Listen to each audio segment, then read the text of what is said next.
How's life treating you? Are your day-to-day activities going well? Or are you sometimes a little bit anxious?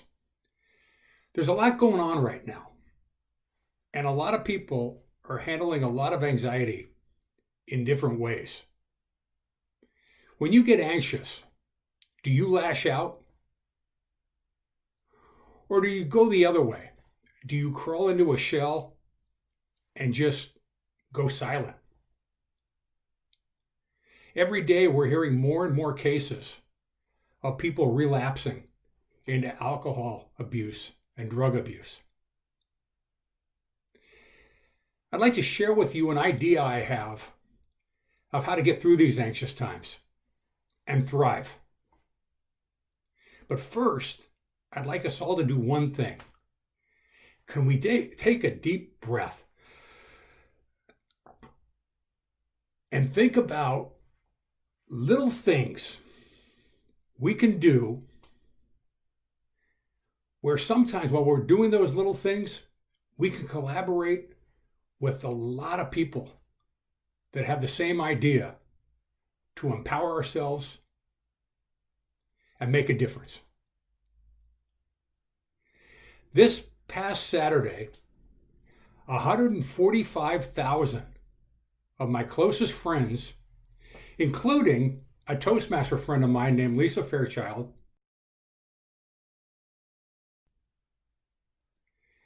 joined me in sending out 15 million handwritten notes to potential voters, encouraging them to vote in the November 3rd election.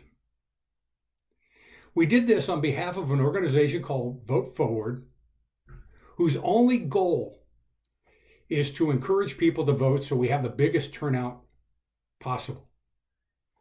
Now, why did we do this? I can't speak for Lisa and everyone else, but I can speak for myself. I have voted in every election since I've been eligible.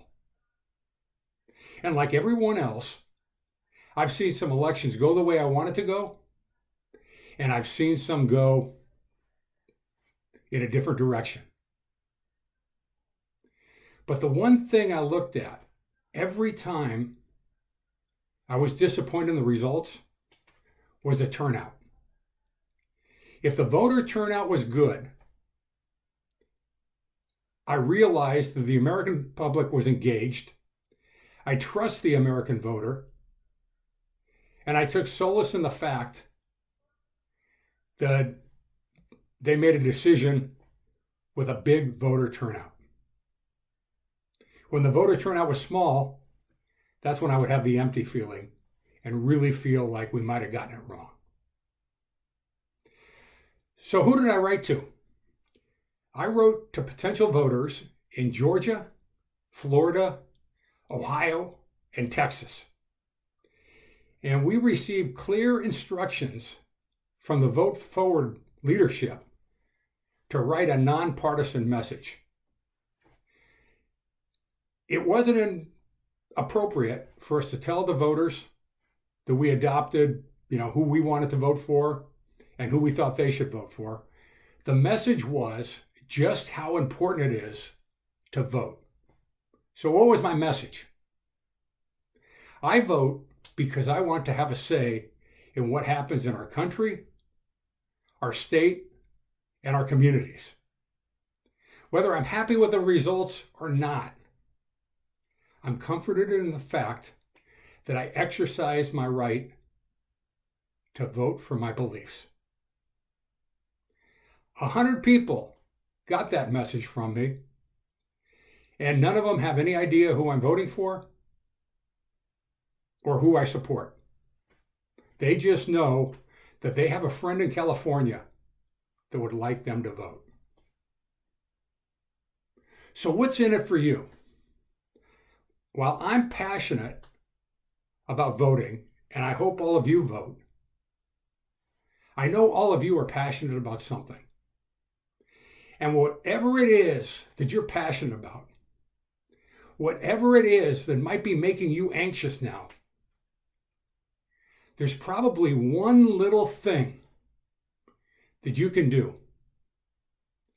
And once you start doing that one little thing, you might find there's 10 other people that are contributing. You might find there's 100 people. You might find there's 145,000 people that are all working toward the same goal as you. And that the whole is greater than the sum of all of your parts. So I encourage you, take action on what you're passionate about. It will empower you. You'll feel better. And you know what? There's a good chance you can change the world.